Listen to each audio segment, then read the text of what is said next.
मित्रों, भगवान श्री कृष्ण ने जन्म मथुरा में लिया। पले बड़े वो गोकुल में, लेकिन राज उन्होंने द्वारका में किया। पर एक सवाल जो हम सबके मन में अक्सर आता है वो यह है कि जिस भव्य और इतनी दिव्य नगरी को स्वयं भगवान श्री कृष्ण ने बसाया था, वो नगरी समुद्र में आखिर क्यों समा गई? वो कहाँ गई और इसके बाद भगवान श्री कृष्ण का क्या हुआ? इन्हीं सब सवालों का जवाब जानेंगे हम सब मिलकर आज की इस वीडियो में। नमस्कार और स्वागत है आप सभी का मेरे चैनल दिव्य भक्ति श्रृंखला पर। मित्रों, द्वारका नगरी श्री कृष्ण की कर्म भूमि के नाम से भी बहुत विख्यात है। महाभारत में वर्णित एक कथा के अनुसार भगवान श्री कृष्ण ने जब राजा कंस का वध किया, तब कंस के ससुर जरासंध ने प्रण लिया कि वह कृष्ण और यदुवंशियों का समूल नाश कर देगा। उसके बाद जब भी जरासंध को अवसर मिलता तो वह मथुरा वासियों और यदुवंशियों पर आक्रमण कर देता। उसका अत्याचार रुकने का नाम ही नहीं ले रहा था। ऐसे में यदुवंशियों की सुरक्षा के लिए भगवान श्री कृष्ण ने मथुरा को छोड़ देना ही उचित समझा। मथुरा छोड़ने के बाद श्री कृष्ण ने समुद्र किनारे एक दिव्य और भव्य नगर की स्थापना की, जिसका नाम उन्होंने द्वारका रखा। द्वारका आने के बाद श्री कृष्ण अपने प्रियजनों के साथ शांति से जीवन यापन करने लगे। धीरे धीरे वक्त का पहिया घूमा और लगभग 36 वर्ष तक कुशलता पूर्वक अपने राज्य का संचालन करते हुए एक दिन अचानक उनके देह त्यागने के बाद उनकी वह वैभवशाली द्वारका नगरी भी समुद्र में समा गई। मित्रों, पौराणिक ग्रंथों में इस घटना से संबंधित दो कथाओं की जानकारी दी गई है। पहली, माता गांधारी का श्री कृष्ण को दिया गया श्राप, और दूसरी कथा है ऋषियों द्वारा श्री कृष्ण के पुत्र सांब को दिए गए श्राप की कथा। पहली पौराणिक कथा के अनुसार महाभारत का युद्ध समाप्त होने के बाद महर्षि व्यास के शिष्य संजय ने जब गांधारी को यह बताया कि पांचों पांडव अपने साथियों व द्रौपदी सहित हस्तिनापुर पहुंच चुके हैं, तो उनको बहुत मानसिक कष्ट हुआ। फिर भी गांधारी ने किसी तरह अपने मन को संभाला, लेकिन जब उन्हें ये बात पता चली कि पांचों पांडवों के साथ भगवान श्री कृष्ण भी आए हैं, तो वह गुस्से से तिलमिला उठी और उनका मन प्रतिशोध के लिए लालायित हो उठा। श्री कृष्ण को देखकर उन्होंने श्री कृष्ण को श्राप देते हुए कहा कि अगर मैंने अपने आराध्य की सच्चे मन से आराधना की है और निस्वार्थ भाव से पति धर्म पालन किया है, तो जिस प्रकार मेरे कुल का नाश हुआ है, उसी प्रकार तुम्हारी आंखों के सामने तुम्हारे कुल का भी नाश हो जाएगा। तुम्हारी ये भव्य द्वारिका नगरी तुम्हारे सामने समुद्र में डूब जाएगी। गांधारी के इतना कहने के पश्चात श्री कृष्ण मुस्कुराए और बोले, माता, मुझे इसी आशीर्वाद की प्रतीक्षा थी। मैं आपके इस श्राप को सहर्ष स्वीकार करता हूँ। और इसके बाद श्री कृष्ण द्वारिका की ओर प्रस्थान कर गए। दूसरी पौराणिक कथा के अनुसार एक बार की बात है, महर्षि विश्वामित्र, कण्व, देवर्षि नारद आदि द्वारका आए और वह भ्रमण पर निकले। वहां पर श्री कृष्ण पुत्र सांब अपने साथियों के साथ मौजूद थे। उन सब ने ऋषियों के साथ मजाक करने की योजना बनाई, जिस क्रम में सांब को स्त्री का वेश धारण करके उन्हें ऋषियों से यह पूछना था कि मेरे गर्भ से क्या उत्पन्न होगा। ऋषियों ने जब यह देखा कि ये सब युवक हमारा अपमान कर रहे हैं, तो क्रोधित होकर उन्होंने उसे श्राप दिया कि श्री कृष्ण का यह पुत्र वृष्णि और अंधक वंशीय पुरुषों का नाश करने के लिए एक लोहे का मूसल उत्पन्न करेगा, जिसके द्वारा तुम जैसे क्रूर और अहंकारी क्रोधी लोग अपने समस्त कुल का संहार करेंगे। भगवान श्री कृष्ण और बलराम के सिवा सब लोगों पर उस मूसल का प्रभाव होगा। जब श्री कृष्ण को ये बात पता चली तो उन्होंने कहा कि यह जरूर सत्य होगा। श्राप के फलस्वरूप ही सांब ने मूसल उत्पन्न किया, और जब यह बात राजा उग्रसेन को पता चली तो उन्होंने उस मूसल को चुराकर चुपचाप समुद्र में फिकवा दिया। साथ ही यह भी घोषणा करवा दी गई कि आज से कोई भी वृष्णि व अंधक वंशीय अपने घर में मदिरा का उत्पादन नहीं करेगा। जो भी व्यक्ति छुपकर मदिरा का निर्माण करेगा उसे मृत्यु दंड की सजा दी जाएगी।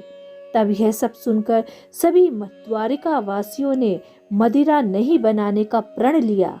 इसके बाद से द्वारका में आए दिन अशुभ घटनाएं घटने लगी। कभी बहुत तेज आंधी आती तो कभी बहुत तेज तूफान। चूहों की संख्या अचानक से इतनी ज्यादा बढ़ गई कि मनुष्यों से ज्यादा चूहे दिखने लगे। यहाँ तक कि सोते हुए मनुष्यों के बाल और नाखूनों तक को कुतरने लगे। सारस उल्लुओं की और बकरे गीदड़ों की आवाज निकालने लगे। पूरी द्वारका नगरी में अजीब सी घटनाएं घटित होने लगी। गायों के पेट से गधे, नेवलियों के पेट से चूहे पैदा होने लगे। साथ ही यदुवंशीय तामसिक क्रियाओं में संलिप्त रहने लगे। फिर जब भगवान श्री कृष्ण ने द्वारिका में होते इन अपशकुनों को देखा तो वह समझ गए कि कौरवों की माता गांधारी का श्राप सत्य होने का समय आ गया है। इन सब अपशकुनों को देखकर 13वें दिन अमावस्या का संयोग जानकर श्री कृष्ण काल की अवस्था पर विचार करने लगे। उन्होंने देखा कि इस समय वैसा ही योग बन रहा है जैसा कि महाभारत के युद्ध के समय बना था, और साथ ही गांधारी के श्राप को सत्य करने के उद्देश्य से श्री कृष्ण ने यदुवंशियों को तीर्थ यात्रा करने की आज्ञा दी। भगवान श्री कृष्ण की आज्ञा से सभी राजवंशीय समुद्र के तट पर प्रभास तीर्थ आकर विश्राम करने लगे। प्रभास तीर्थ में रहते हुए एक दिन जब अंधक वंशीय आपस में वार्तालाप कर रहे थे, तभी सात्विक ने आवेश में आकर कृत्यवर्मा का उपहास और अनादर कर दिया। कृत्यवर्मा ने भी कुछ ऐसे शब्द अपने मुंह से निकाल दिए जिससे सात्विक का क्रोध 7वें आसमान पर पहुंच गया और उसने कृत्यवर्मा का वध कर दिया।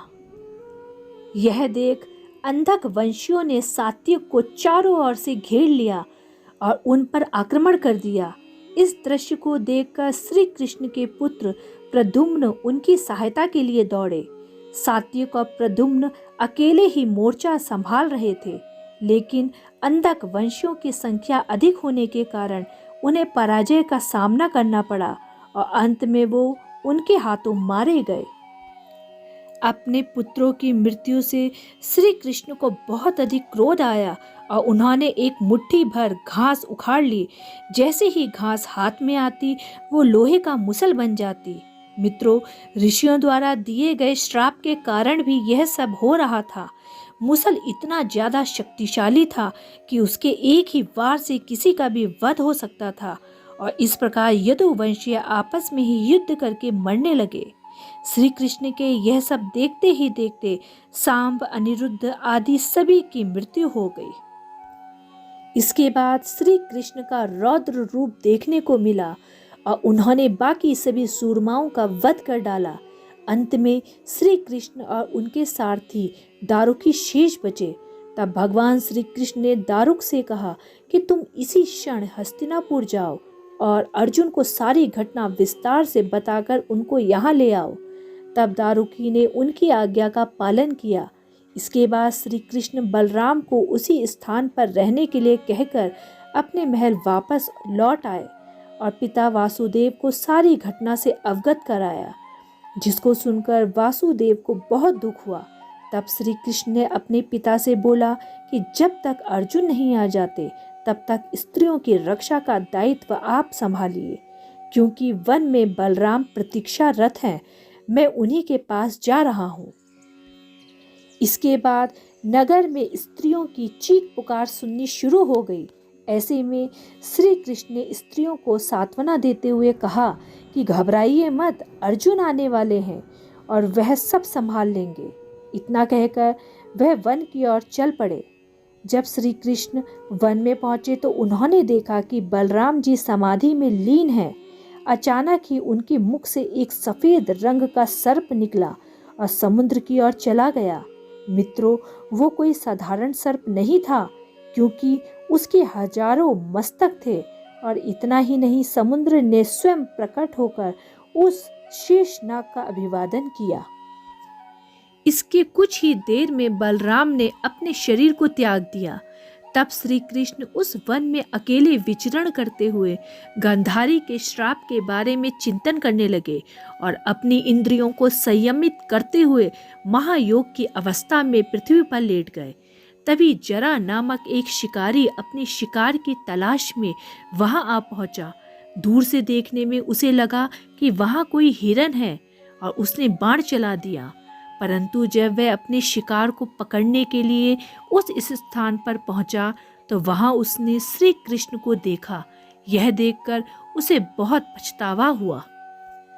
लेकिन तब भगवान श्री कृष्ण ने उस शिकारी को आश्वासन दिया और स्वयं परम धाम चले गए, जहां कई देवताओं और ऋषि मुनियों ने उनका भव्य स्वागत किया। इसके बाद वह शिकारी हस्तिनापुर गया और पांडवों को पूरी घटना की जानकारी दी। यह सुनकर पांडव बहुत दुखी हुए। दूसरी तरफ अर्जुन भी द्वारिका पहुंच गए थे। वहां की स्थिति देखकर उनके मन को बहुत दुख हुआ। श्री कृष्ण की रानियों ने जब अर्जुन को देखा तो उनकी आंखों से भी आंसुओं की धारा निकल पड़ी। इस दृश्य को देखकर अर्जुन की आंखें भी नम हो गई। वहां का पूरा माहौल ही शोकमय हो गया। वासुदेव भी वहीं उपस्थित थे। उन्होंने अर्जुन को श्री कृष्ण का संदेश बताते हुए कहा कि द्वारिका नगरी समुद्र में डूबने वाली है, इसीलिए आप नगरवासियों को लेकर किसी सुरक्षित स्थान पर चले जाएं। वासुदेव जी की बातें सुनकर अर्जुन ने दारुक से सभी मंत्रियों को बुलाने के लिए कहा। मंत्रियों के आते ही अर्जुन ने कहा कि मैं सभी नगरवासियों को यहाँ से इंद्रप्रस्थ ले जाऊंगा, क्योंकि शीघ्र ही इस नगरी को समुद्र अपने में समा लेगा। इसके बाद सभी मंत्री तुरंत अर्जुन की आज्ञा के पालन में जुट गए। अर्जुन ने वो रात श्री कृष्ण के महल में ही गुजारी। अगली सुबह श्री कृष्ण के पिता वासुदेव जी ने भी प्राण त्याग दिए। अर्जुन ने विधि विधान से उनका अंतिम संस्कार किया। वासुदेव जी की पत्नी देवकी, भद्रा, रोहिणी व मदिरा भी चिता पर बैठकर सती हो गई। इसके बाद अर्जुन ने प्रवास तीर्थ में मारे गए समस्त यदुवंशियों का भी अंतिम संस्कार किया और 7वें दिन अर्जुन श्री कृष्ण के परिजनों तथा नगरवासियों को साथ लेकर इंद्रप्रस्थ की ओर चल पड़े। उन सभी के जाते ही द्वारका नगरी समुद्र में डूब गई। इस दृश्य ने सभी को आश्चर्य में डाल दिया था। सभी इस दृश्य को देखकर अचंभित थे। और मित्रों, इस प्रकार सोने से सजी द्वारका नगरी समुद्र में डूब गई। मित्रों, आज भी सनातन धर्म के इस कथा के कई साक्ष्य वक्त वक्त पर सामने आते रहते हैं। द हिंदू की एक रिपोर्ट के अनुसार गुजरात सरकार और आर्कियोलॉजी सर्वे ऑफ इंडिया के द्वारा इस स्थान का सर्वे किया गया तथा इस दौरान करीब 3000 साल पुराने बर्तन, कुछ तांबे के सिक्के व ग्रेनाइट स्ट्रक्चर भी मिला। साथ ही समुद्र के नीचे डूबी हुई पूरी द्वारका नगरी भी खोज ली गई। तो मित्रों, आशा करती हूँ कि आपको मेरी आज की कथा कि द्वारिका नगरी समुद्र में कैसे डूबी पसंद आई होगी। तो मित्रों, अगर आपको मेरा आज का उक्त विशेषांक पसंद आया हो तो कृपया मेरे चैनल दिव्य भक्ति श्रृंखला को लाइक, सब्सक्राइब व शेयर करना ना भूलें।